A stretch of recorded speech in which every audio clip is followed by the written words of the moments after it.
இந்த நாளுக்குரிய ஆசீர்வாத வசனம் சங்கீதம் 97:8.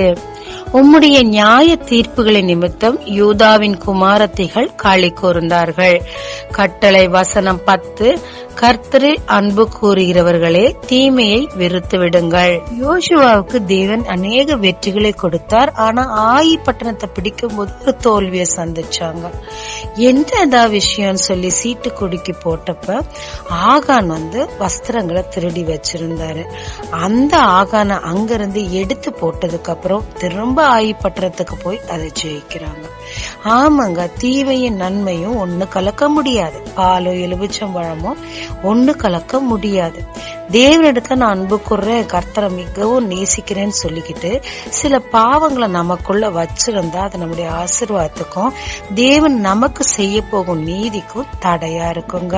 அதனால கர்த்தர்ட்ட அன்பு கூர்றோம்னா தீமையை விட்டு விலகணும். அப்போது கர்த்தர் நமக்கு நீதி செய்து நமக்கு சரியான நியாய தீர்ப்பு செய்வார்.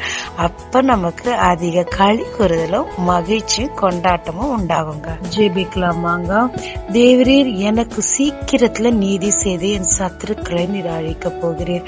ஆனா நான் உண்மை மிகவும் நேசிக்கிறேன் ஐயா. சில பாவங்கள்ல இருந்து என்னால விடுதலை பெற முடியல.